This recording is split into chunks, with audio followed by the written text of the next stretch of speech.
Hello, everybody, and welcome to the 19th Talk4Devs edition organized by JLabs. And on behalf of JLabs, I want to welcome you and thank you for viewing, spending your time with us. My name is Rafał. I'm in charge of new business, and today my role is to moderate the talk.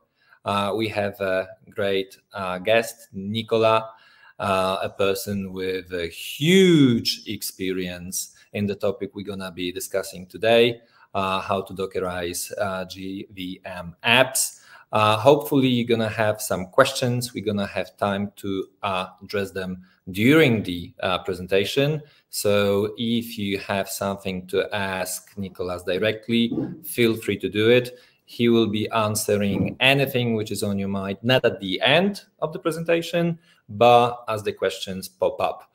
You have a chat, we have a section with comments, and basically feel free to write anything you have on your mind over there. And basically, I think it's also a good time to tell you that we are getting close to 100 edition. We've been doing Talk4Devs for 10 years already. And for those who don't know, JLabs is a custom software house from Poland. We exist on the market for 14 years. And basically the goal of this meeting is to share the knowledge, share the expertise, and give you a different perspective from maybe the one you're having from somebody who has hands-on experience in the field. And hopefully you will find this entertaining and valuable. I'll definitely gonna take some notes. And as a primarily not techie person, I'm looking forward to hearing what Nicolas has to say. And I think without further ado, it will be best to give the mic to Nicolas. Nicolas, could you say a couple of words about yourself, please? Yeah, sure. Hi, folks. I'm Nicolas Fränkel. For a long time, for 17 years, I was a consultant in different positions. I started as a developer, and then I went to team lead, architect, solution architect. Then a couple of years ago, I became dissatisfied with doing projects, with the requirements, the customers, whatever, and I became a developer advocate. So to really share what I learned the hard way. All right, thanks, Nicolas. And before we start, it's pretty difficult to interact with audience via Telco's online edition. I'd like to know who's basically watching, who's basically with us from Poland. If you could write anything in the chat, I'm gonna see that you're there. I'm gonna see that you're active. Okay, thumbs up is okay.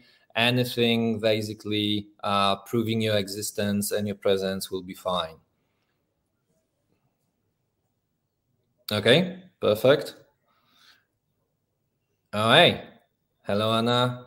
Hello, Tomasz. Hello, Rafał. Yeah, beautiful name over there. And anybody outside of Poland? Because I would expect that JLabs is more or less recognizable on the market of Poland. In terms of IT, in terms of the continuity of Talk4Devs conferences and events. Anybody outside of Poland by any chance? Okay, Nicolas, that counts. Anybody else? All right, we'll see. We'll see. Poland's fine as well.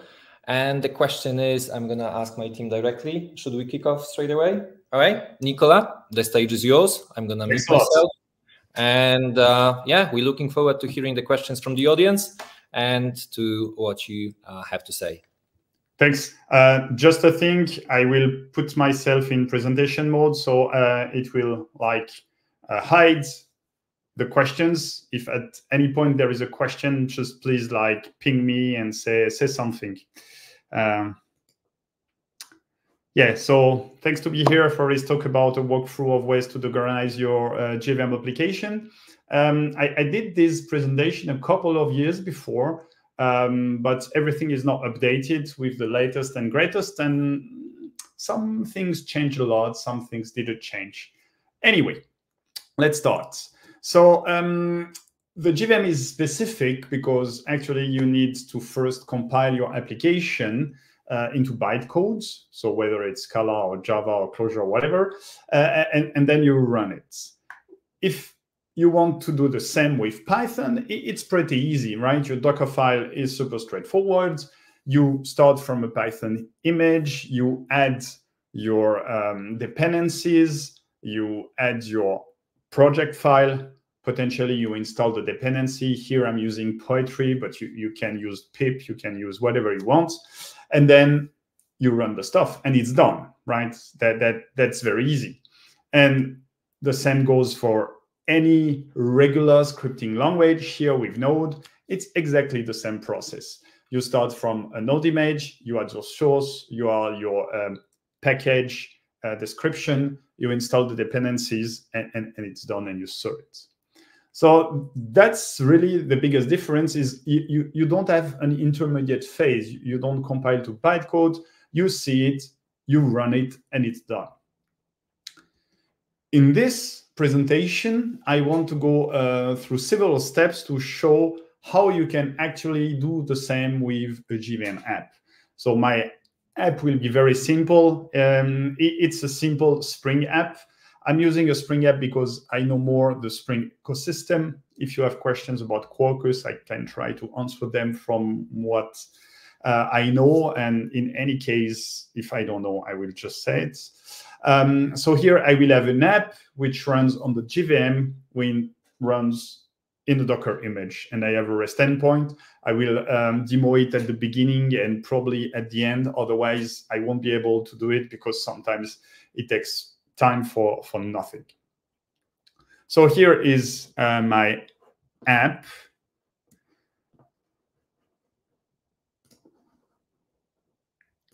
It's really a stupid app. I can run it like this. I have a POM.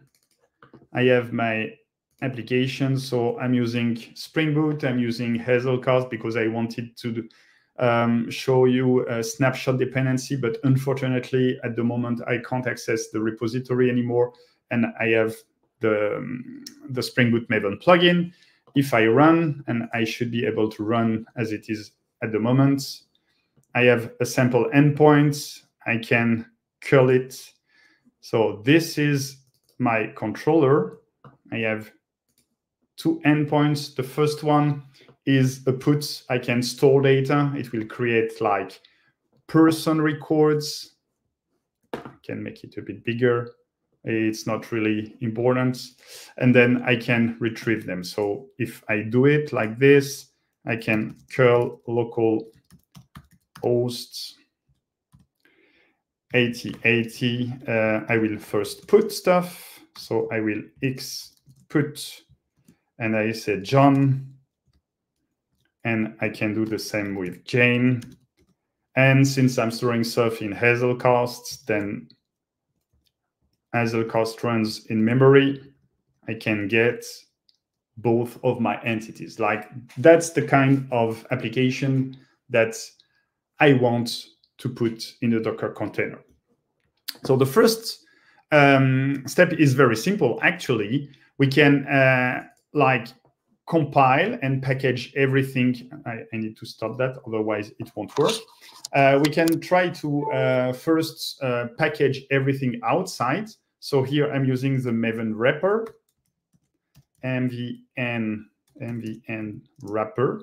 I will do a clean just in case, even though you shouldn't do it normally. So I will clean package everything. Then in my targets, I have this Spring in Docker jar. And here I have created my Dockerfile, so I can like build it. Again, I won't be able to build every time. Here it's pretty fast, but in the later stages, it's going to take really a long time. So normally, because I've built it just before the talk, just to be sure, it finds the image. I don't need to do anything. And here, now I can Docker run it rm. I should use the ports 8080, 8080, and 8080. And it's called Spring in Docker here. So normally it should run. And here I can do the same. I curl, I put Jane, I put John, and I get, and I'm too lazy. I should have done it like this. I will do like this. Yes, so it works as expected. Then I'm super happy. But perhaps it's not that great at the moment, because actually I first need to package my stuff outside of Docker, and then I package it inside of Docker again, which doesn't make any sense. So perhaps we can do a bit better. Sorry, this is that. We can do a bit better. That's what I did. I have several issues at the moment. I actually embed a GDK, and that's not something I want to do. I can't handle the version, so the version in my POM and the version in my image are completely decoupled. So I can have like an app in the POM saying it's version 3, and in the Docker image it's version 5. So we should first do everything in one go and put everything inside the image. We should build inside the image. So everything is here. So that's our first version. And because we are building inside the Docker build, then we need a GDK. So here it still should be quite fast. So I can try to do it. Of course, it works. I won't demo it again, but this is pretty good. Unfortunately, it has all the issues that I mentioned before. Mainly, we run in a GDK. And the problem if you run in a GDK is that, well, now you have a compiler in production inside the image. So in the latest Java version, it's safer, but in the previous Java versions, perhaps you can write me in the chat which Java version you are using. I would be interested. I will wait a couple of seconds. Or not. So there might be a slight delay between the time 21. Oh, amazing. So 21, 17, 11. 11 start to be interesting. So I think they started to fix it in 17, but in Java 8 and in Java 11, sorry, you could actually read a Java file on the fly and compile it on the fly and run it on the fly. So that's actually what we don't want to have, because it's a huge security issue. Well, 21, you are super modern, folks. I'm amazed. But if you are in 21, you are pretty safe. It's still not great, but you are pretty safe about this specific attack. But previous version, like 11.8, you could actually do this kind of attack, which we don't want. So if you are above, then it's just like too big. And again, you still don't want to compile. But from a security perspective, it's still less serious. So we need to actually start being better. And for that, we will introduce the multistage Docker build. So the idea of a multistage Docker build is exactly to have different stages. And at every stage, you can do stuff. And every subsequent stage, you can actually copy not from the host, but from the previous stage. So here I have a from first stage and I package. So I will create a jar here. And as a second stage, my from is now from a GRE. I copy the build from this stage, the jar that I created here, and then I run it. that sounds super stupid, but now it has solved the problem of me having to run a JDK. So if I run it now, I will do it by hand. I will just copy that.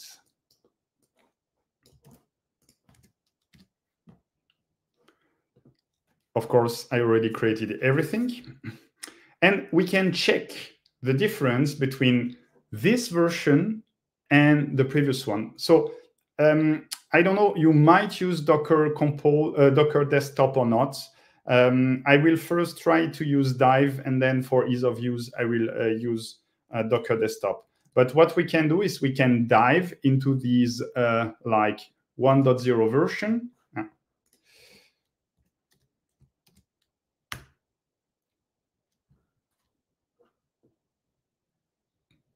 So if you don't know Dive, it's a tool that allows you to check the layers of your Docker image. I will get back to the layers afterwards. But here we can see that's the 1.0 version that we are looking. So we were inheriting from something. And what we did is actually we did this MVN stuff. Then afterwards, sorry. I'm lost now. Yes, here. So I can't have, perhaps I can't make it a bit bigger. Yes, now it is visible. So here, this is my copy. I copy the source, I run the package. And for every layer, you can see the effect that it had on the file system, inside the image, obviously. We can quit, and we can do the same with the 1.1. And here you see that I'm inheriting, here you don't see the image and you inherit from, but here you see that we just, the final image. So the final image is always the last step in the multi-stage Docker build. We just copied the jar and it's done, right? If we check the Docker desktop, I don't know how many of you are using the Docker desktop, but we can have a similar view as well. So here, the view is actually a bit better. Obviously, you can see the number of vulnerabilities or whatever. And you can also see the stuff that we didn't see in Dive, like the entry point and the expose, but still you can see everything that happened. Here, the copy that we had and the run that we the run that we had, the stuff that created the package, the jar. If we see the 1.1, of course, it's much more concise because actually we are just copying, and that's all. We can also check the size. So the size of the 1.0 is like a whooping half a gig, and the 1.1 is like a fourth of a gig. So we actually managed to reduce the size by half, which is really great, right? There is a slight issue with this approach, is that I told you about layers. I need to quit that. And now what happens is with this approach, every time, now it's too big. I will use Docker Desktop from now on. Every time we do a change, actually, if we do a change on a layer, then we will need to redo all the layers that come afterwards. So for example, it makes sense that if we do a change on the POM, we will probably have additional dependencies. But if we just change the source, then because we run this afterwards, it will re-download the dependencies again, which is not great. So one way to do that would be to actually first download the dependency here. So we first copy the POM, and here we have just the dependencies. So I think it's there is a Maven goal called dependencies. Whoop, I did too many things. Unfortunately, it's not going to be to really be super successful, especially because sometimes Maven wants to download additional dependencies anyway, or there is a dependency that was changed, and it downloads it again. So if you are using Docker Desktop, we can use something called BuildKit, which is the new engine by default with this version. You don't need to do anything. It will, oh, what is it doing here? It will actually use it by default. You need to have an environment variable to actually avoid using BuildKit.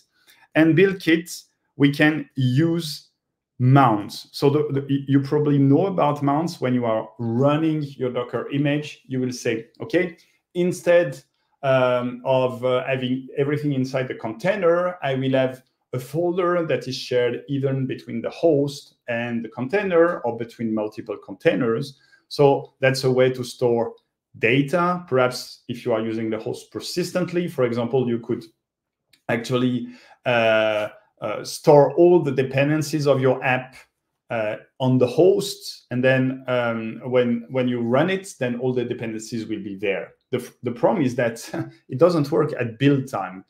So before BuildKit and this mount cache, there was no way to actually, or there were ways, but they were not super great, and they were trying to like work around this issue to actually like store the data in a dedicated space so that you could reuse them afterwards. So here there is this mount cache stuff. So it means that the dependency are already there. If I run this build, so I need to run this build. Again, everything is already there, so it shouldn't change. If I now change something in the source, for example, I will add a space somewhere or do something as stupid, I will add a space there. With regular layers, it will see, oh, the source has changed, so I need to rebuild all layers afterwards, and including the one where actually I will download the dependencies. But with this build cache, normally it should keep all the dependencies. And of course, here you see that it's BuildKit, so the log is not as verbose as it was before. But again, it has seen that it has changed stuff, and still it has kept everything. So I don't need to rebuild all layers because, sorry, I will rephrase. I need to rebuild the layers, but because I've cached the dependency, I don't need to download the dependencies again. The dependencies are already available, and so it will use them. And because you spend a lot of time, actually, don't help me, you spend a lot of time downloading dependencies in your build in general, then it looks very, very fast, because then it's only about compiling and packaging and creating the image. I saw something this morning, because I'm not a huge user of Docker Desktop, is that if you are using Docker Desktop, you can see all your builds. For example, here you can, client node default not found. Oops, what happened? Okay, I hope, okay, forget what I was about to tell you. I don't know why, but now it doesn't exist anymore. As long as you use Maven, you are happy. I've tried multistage with Gradle. You wait a minute every build. If you want to talk about Gradle, I will avoid it, because I am very opinionated about Gradle, and not in a very positive way. So I won't say anything bad about Gradle. I prefer to say nothing. What I saw this morning, what I was about to say is, I don't know why it doesn't work now, but there was nice graphs, and you could see all the time that your build was spent in. And of course, when you create your first images, then there is a lot of time downloading the dependencies. So there is a lot of network time. The real CPU time is actually very, very low. Anyway, if you have Docker desktop and you're interested to see how much time you actually can spare by using this mount cache, then you can have a look, and I can assure you it's really, really significant. Of course, you need to use Docker, the Docker engine for that, and not any other competitor, unfortunately. Okay, next, what is it going to be? So the problem that we are in this stage, sorry, I need to go a bit further away, is something called JIB. In our case, at the moment, we have Docker container, which wraps a jar, which is interesting because we actually are used to create a jar because it's the basic unit of deployment. When you want to store something, you put it in a jar. When you want to send something, you put it in a jar. Everything is in a jar. But now we have the Docker container, which is our unit of deployment. So even though we have it, we still package everything in a jar, which is actually just a zip with a very specific format. And it's of no use, right? The JVM will need to like open it and decompress it, and yeah, it doesn't make any sense, right? So I don't know if you, in your study, but you might have started apps without starting jar by just running like classes around, and it was not very convenient, right? But for studies, it was good enough. And now that we have the container, then it makes it easy as well. So we could actually have these exploded jar, all those classes all around, just inside the container, and it won't be an issue because, well, it's just a nice wrapper around it. And the people at Google had the same idea, and they called it JIB. And JIB does exactly that. It will copy your, like, compile your classes, put them inside the container, copy the dependencies, put them inside the container, and it runs the command line as it would do like on a regular file system without any jar. Let's see how we do that.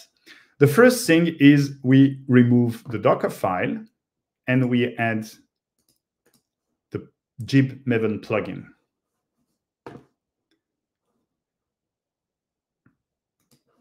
Yeah, that's funny that I still have the Dockerfile. It shouldn't be, there shouldn't be any Dockerfile. I did something very bad. And here is how it looks like. You just need to say, okay, this is how I want my image to be named, and it's done.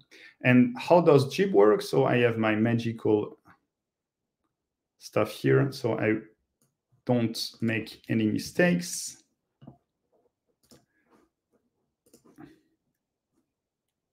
Sorry.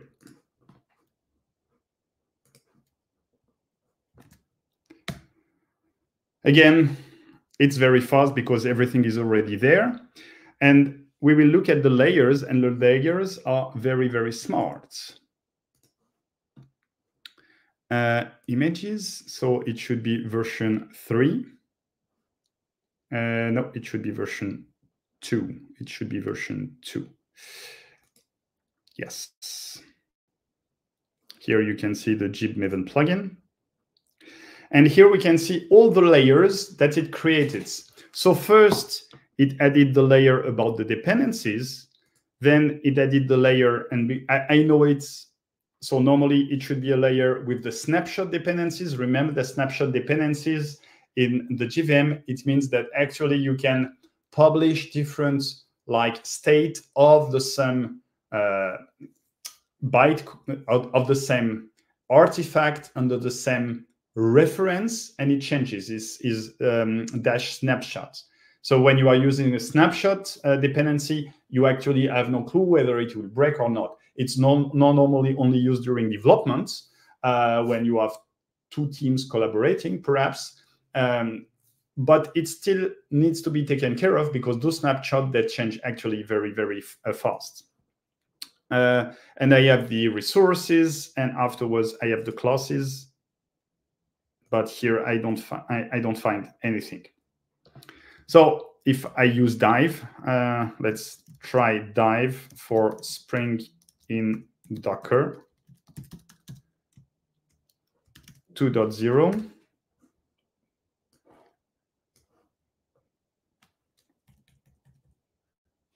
Yeah, here I see better what happens. So first you have the dependencies. Here you have the properties.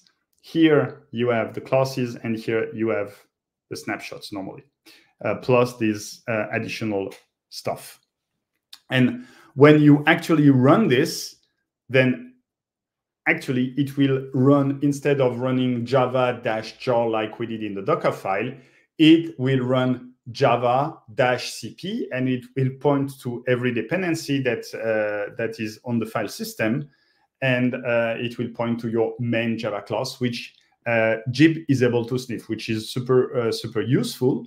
In case you have multiple main inside your application, which of course is not a very good idea, then you can specify it so to avoid any ambiguity.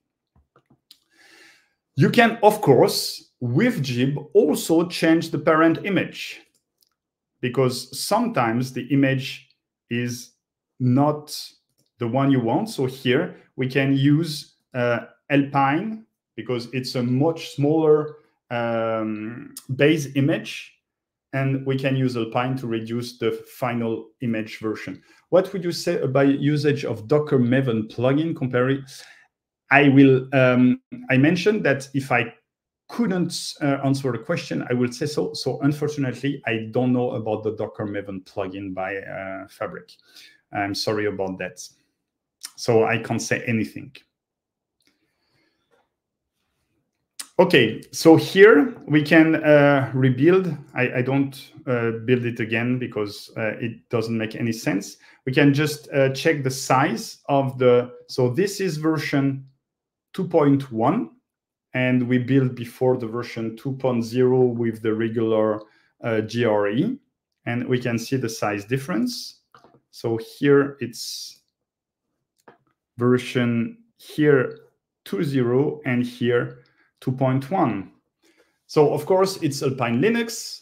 We might run into a couple of inconsistencies depending on what you are doing, but here for this stupid application, we can actually reduce the size but about 1/3, which is, well, pretty good. But we might want to do better, because we always strive to do better, right? And so benefits, no Dockerfile. Also something very nice that we actually are in sync between the version from the POM and the version of the image. In the Dockerfile, we could have inconsistencies. Here, the version of the image, because I configure it. So, of course, we can sync it automatically. And then the layers that I've told you about, the dependency, the snapshot dependency, resource, and compile code. So if you are not using BuildKit, it's a really, really good thing, because now you can change the code and it doesn't impact the dependency. So you will all keep the layer with the dependency and the snapshot dependency if a source code happens. If you are using BuildKit, it's much less severe now, because you have the mount cache. Well, I hope so. And then you still have the dependencies anyway. So no BuildKit. This is a really, really good approach. We can even do better. We can use Spring Boot's own layers and keep using the Dockerfile with Spring Boot. So Spring Boot is aware of this issue, that actually you can have different layers, and if you change a parent layer, you need to reconstruct the client layer. But they wanted to keep using their Maven stuff with Dockerfile. And so they came up with a way to do this layer within Maven. Without talking about Jib, you can have the same structure. It's a bit harder. It's not for the faint of heart, but it still works as well. Check out. So now our Dockerfile has 3 stages. The first one is the usual one. You compile and you create a jar, right? The second one is you will actually, from the jar, use Spring Boot to extract the layers into different pieces. And then the third is manually you copy every layer in the order that you choose. So here I'm using the layers, first the dependency, then the snapshots, then the stuff from Spring Boot, and then the applications. The benefit of this approach, though it's much more involved, is you can have as many layers as you want. So the layers, I am using the default layers that you can see in the POM. So layers enables true, but you can add an additional file where you say, oh, in this layer, I want this and this because you know they are pretty stable. And this layer, I want this and this because you know that it will change often, and order them accordingly. I never used this one. I think it requires too much work and well, but it's still very nice and it's not that bad regarding the size, right? It's pretty similar to our jib optimized image. So it's up to you. Sorry, it's 2.3 and this one and this one. It's not that bad. Again, it requires a lot of manual work. So you need to know about Spring Boot, but you can have really an amazing amount of customization on the layers. Whereas with jib, it's the layers. The layers are set for you and you can't do anything about it. Okay, but what if you don't want this? Another way is actually to completely remove the Dockerfile. So this is what I told you about the build time with build kits. Another way is to completely remove the Dockerfile and let an external tool decide how to build your application. So I don't know if you have heard, there was something in the past called Heroku. Heroku was, when it was free, was amazing for me. I used it a lot. So basically, you let Heroku, like you send your source code to Heroku. It had a Git repository, and on the server side, it would sniff your app and try to guess what build tool it would need to build your app. So if it was a Node.js application, it would look for a package.json. It would look for a build.gradle. I knew, oh, I need to use Gradle. It would look for a pom.xml and say, oh, I need to use Maven, this kind of stuff. Heroku also had a very, very nice feature, again, when it was free, is that it would scale down to 0. So it was basically, if you were hosting a single app with no needs, just for your personal usage that you would run once per day or twice per day or very, very rarely, then it would just like start, do its stuff, and then scale to 0, which reduced the cost a lot. That was really, really great. So they reused this solution. They joined efforts with VMware, now Broadcom, and they created something called the Buildpack, which now is backed by the CNCF. You don't have Docker files. It's scaffold friendly. So if you are using Kubernetes, for example, then you can like change the code. Scaffold, we see that you change the code, build with Buildpacks, and then it would deploy the new container into your Kubernetes local cluster. But it's, I told you about being involved here. I will try it because my experience is that it takes a long, long time. So here I will pack it.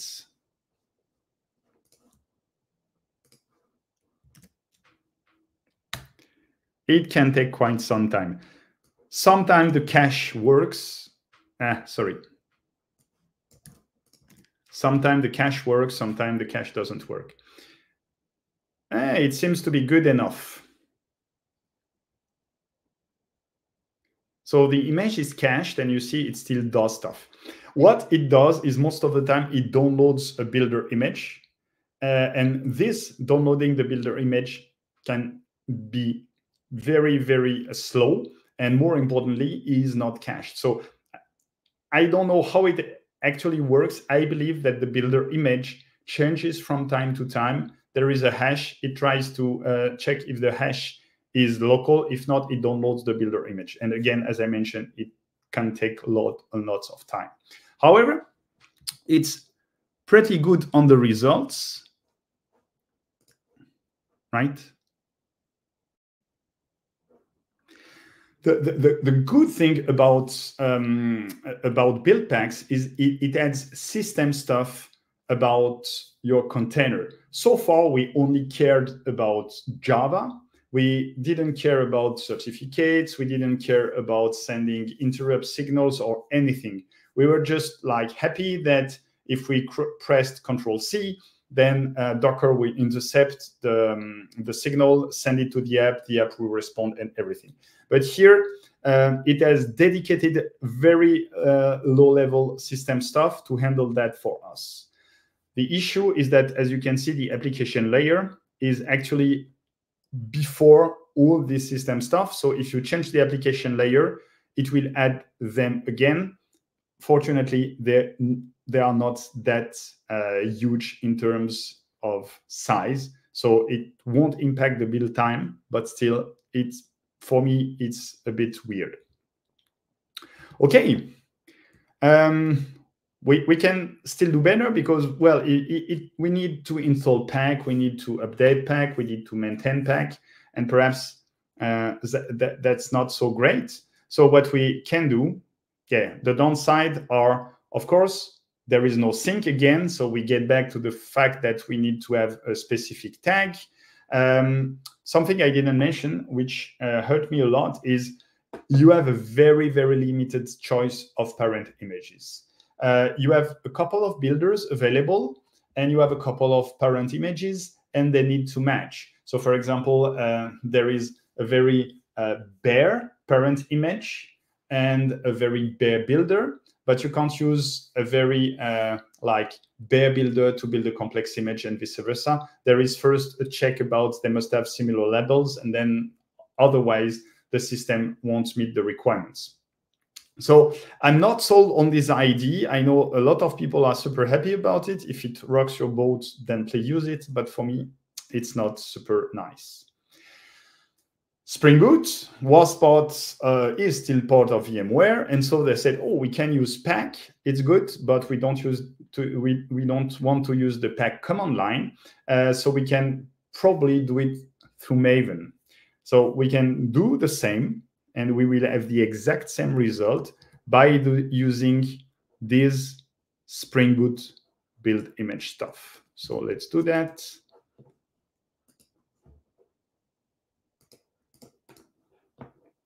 Check out revision. Yeah, I'm a bit too fast, I think. Yes, no, it was good. So this is regular Maven stuff. And here you can see that it does the exact same that it did before. What's amazing here is that it sniffs everything. The only thing that I noticed this morning, for whatever reason, is I had to specify something, but here it's in the next version. So if you want to override, for example, the version, that's what I saw. Here I'm saying I run a Java 21, but here it tells me that by default it sniffed this JVM version. So you can, through an environment variable, like override it. Otherwise, it won't work that well. Otherwise, everything is automated, just like before. And normally, we should have the exact same result. It's just that it's like wrapped. This is 5.0, and this is 4.0. So you see, this is a bit bigger. We can check the difference, but normally it should be very similar. Okay. That sounds to be the best of both worlds. We have no Dockerfile, it's layered as we want, and the POM and the Docker image are in sync.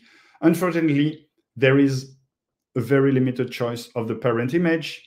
And if you want to be really in control and to do everything and to have the smallest image, then it won't be a great opportunity.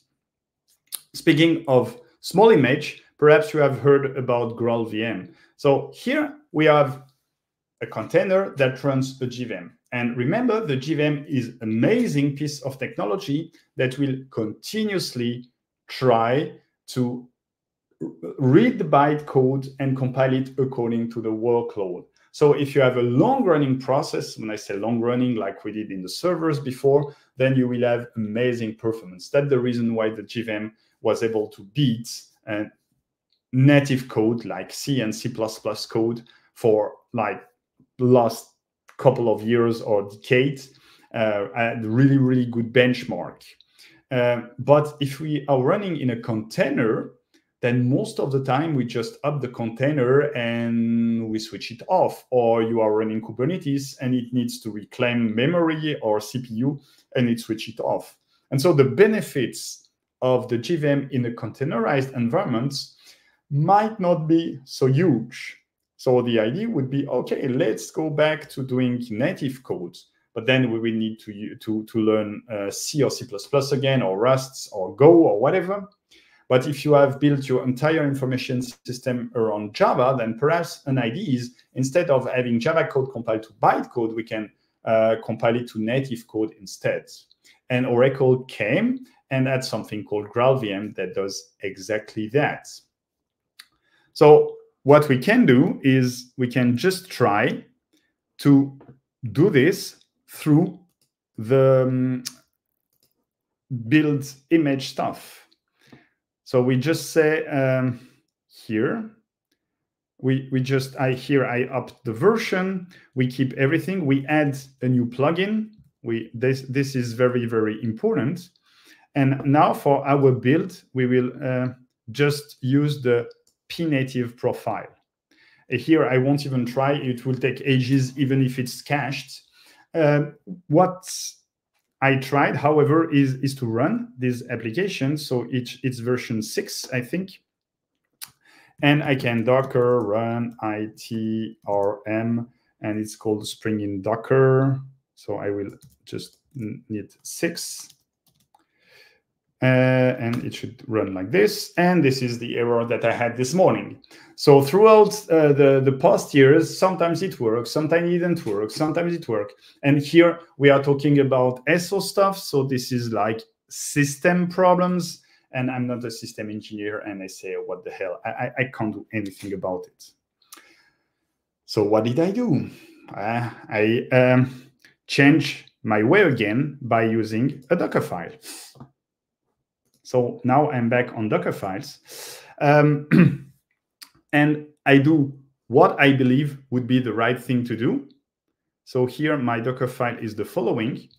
It's a 2-stage Dockerfile. So the first, instead of compiling to bytecode, I will compile to native code. Here you can see that I'm not using a regular JDK. I'm using the GraalVM native image, which is super huge in terms of size. And then the second stage, instead of from a GRE, a regular GRE, then I from like one of the smallest container. I didn't dare use Scratch. I had troubles in the past with Scratch, but BusyBox is still very, very small. And I am using GDPC just to have compatibility. And I copy the native executable and I run it. And look, lo and behold, I can run the 6.5. And it's amazingly fast because, of course, I'm using native codes. And of course, here, over time, I won't get any benefits. I forgot I forgot to, yeah, I forgot the port. I forgot the port. P8080, 8080, and only, it's so fast. Yes, so here I didn't put anything, but if I put x put John, x put Jane, and x localhost here. And here you see that Hazelcast is running in memory as native code, which is mind-blowing. When I tried it a couple of years ago, I had to go through many loops. It didn't compile. It didn't work. But now everything works as expected, which is really great.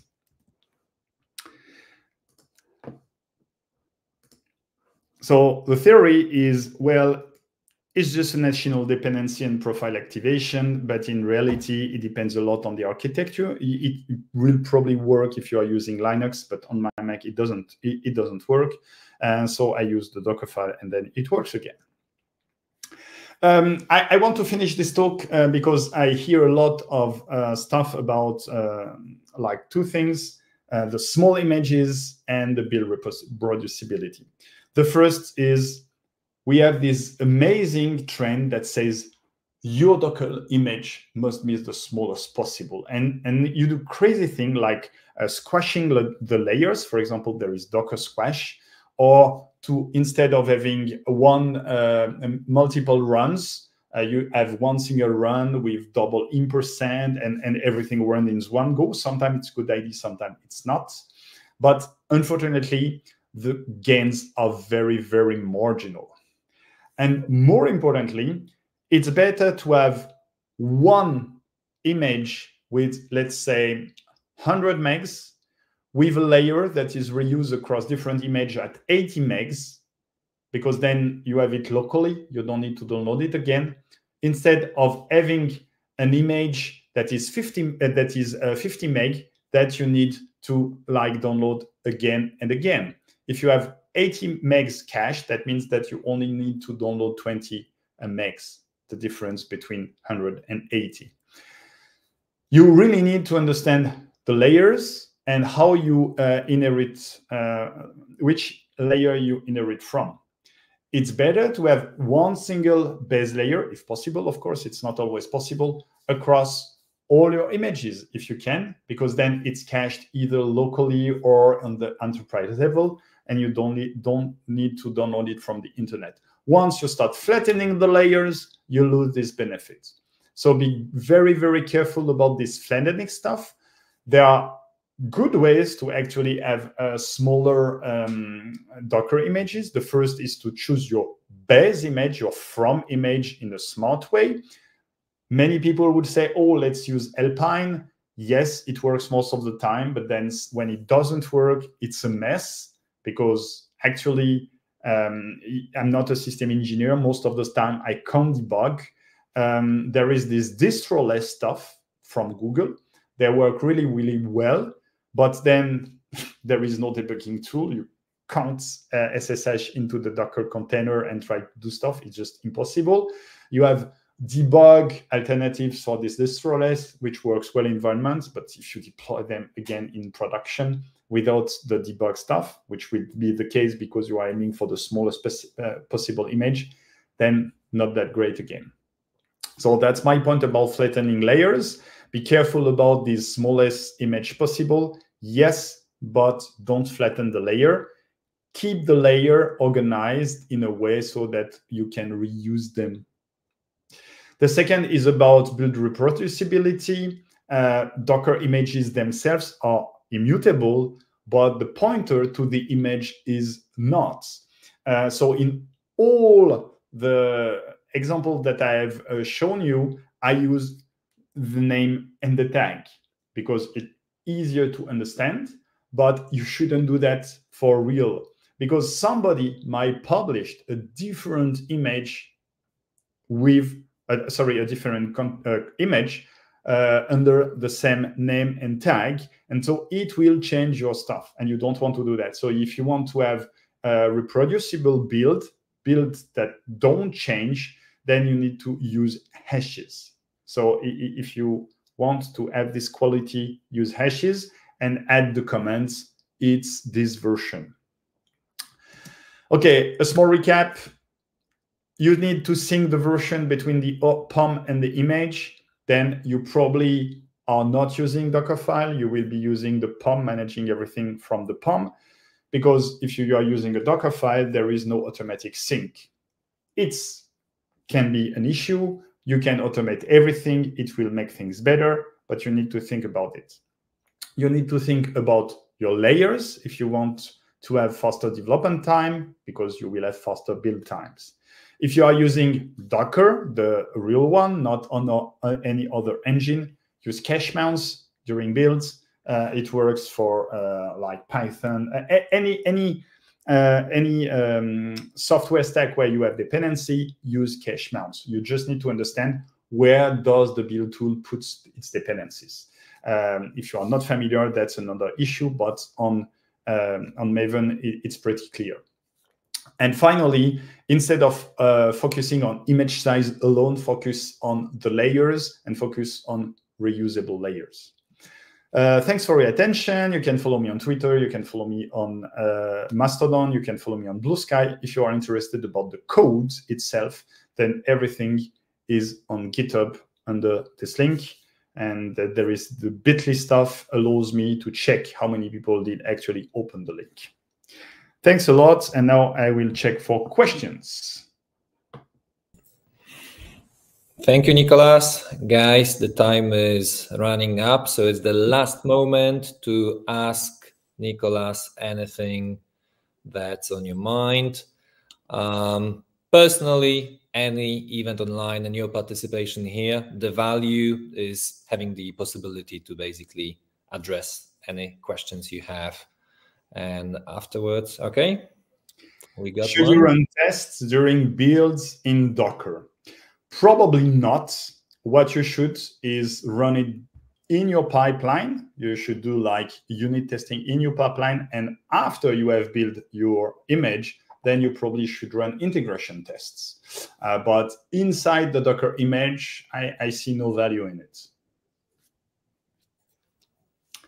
How would you recommend to build a non-Spring Java application in Docker? Well, it depends. As you can see, at the end, there was no this is better than others. I tried to show you pros and cons for each of them. It depends which stack you're on. For example, on Quarkus, by default, they offer you a Dockerfile to bring to build the application. Then it's very easy. If it's not on a specific framework, then you can use a regular Maven and do just as I did in the first few steps, which had nothing Spring specific. In my opinion, if you have no clue, if you don't know where to start, Jib is a pretty solid option.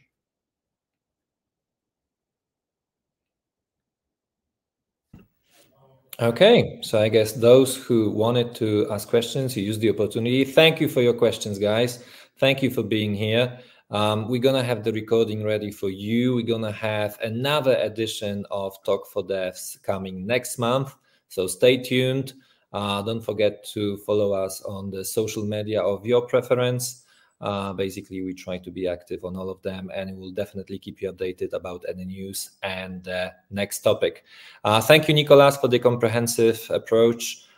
Basically, I don't think that anybody could leave this webinar disappointed. We had everything from basically the problems, the issues, the advantages, disadvantages, and short QA questions. I guess it's basically Thursday evening, time to wrap up. Thank you again. Thank you, everybody, and hopefully see you soon next month.